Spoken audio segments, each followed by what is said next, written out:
प्रधानमंत्री नरेंद्र मोदी बीजेपी दफ्तर पहुंचे हैं, जहां पर ये तीसरी बार उनकी सरकार बन रही है और उन्होंने इस पर ट्वीट भी किया है, जानकारी भी दी है। एनडीए की सरकार बनते ही वो उस रिकॉर्ड पर पहुंच जाएंगे जब जवाहरलाल नेहरू के बाद पुनः तीसरी बार वो देश के प्रधानमंत्री बनेंगे। ये भी एक सच्चाई है कि भारतीय जनता पार्टी को अपने दम पर बहुमत नहीं आया है, लेकिन पीएम ने इस पर भी जनता का धन्यवाद दिया और उन्होंने साफ कहा कि आपने गठबंधन पर भरोसा जताया है। 239 सीटें भारतीय जनता पार्टी की, 291 सीटें एनडीए की आती हुई दिखाई आप देख ही रहे हैं। अब मुझे लगता है कि ज्यादातर सीट पर रिजल्ट आ चुके हैं और बहुमत का आंकड़ा एनडीए गठबंधन ने क्रॉस किया है। विक्ट्री साइन दिखाते हुए प्रधानमंत्री नरेंद्र मोदी बीजेपी दफ्तर में,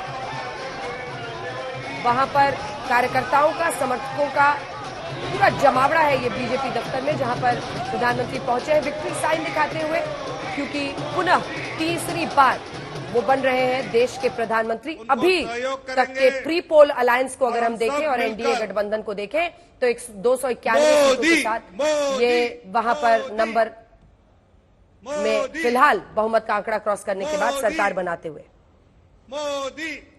ये बीजेपी दफ्तर की तस्वीरें आप देख रहे हैं और प्रधानमंत्री नरेंद्र मोदी के लिए वहां पर नारे लग रहे हैं। लेकिन प्रदीप जी, जल्दी से, इससे पहले कि हम वहां पर वापस लौटे, एक कमेंट आपसे।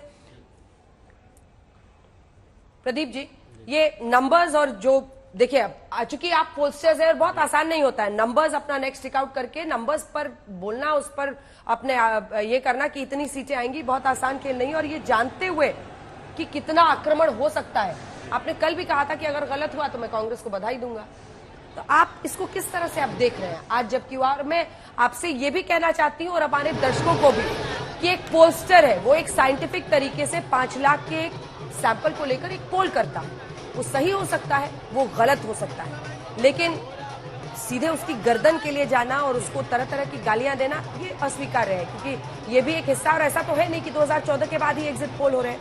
एग्जिट पोल सदा से देश में होते रहे हैं और इसी के साथ आपको ये बता दें कि ये पहला लम्हा है जब 60 सालों में एक सरकार अपने 2 टर्म पूरा करने के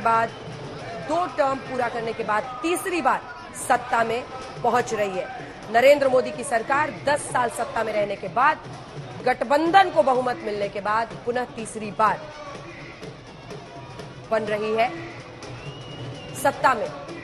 जल्दी से मैं चाहती हूं कि आप अपना पक्ष, क्योंकि उस समय पवन जी का इंटरव्यू चल रहा था, आप बोल नहीं पाए, तो मैं चाहती हूं कि आप भी अपना पक्ष रखें, क्योंकि इस तरह से बैशिंग बहुत आसान है। लेकिन तमाम पार्टियां भी कह रही थी, कल राहुल जी ने कहा 295 आएंगी। पवन जी से इससे भी जवाब ले लेते हैं, शायद अब वो है नहीं हमारे साथ। 295 उन्होंने कहा था, 234 आया, इधर आपने जो नंबर दिया था उससे घट गया।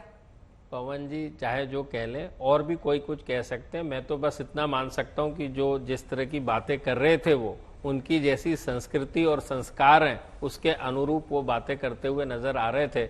वो यदि किसी भी तथ्य पे बात करते तो मुझे बहुत खुशी होती और मैं उनके जवाब देता, लेकिन आपने उनकी अप्रोच देखी, वो किसी भी, ना ही कोई तथ्य प्रस्तुत कर रहे हैं, ना ही कोई जवाब सुनने के लिए तैयार है। तो वो उन्होंने गाली देना था, बोले ना मैं अपनी, आप सामने मिल गए, मैंने आपको गाली दे दी, अब मुझे आपसे बात नहीं करनी। और ये तस्वीरें हम आपको दिखा रहे हैं बीजेपी दफ्तर का। बहुत बहुत धन्यवाद आपका प्रदीप जी हमारे साथ जुड़ने के लिए। मैं सब चाहती हूँ कि आप अपना पक्ष रख दें।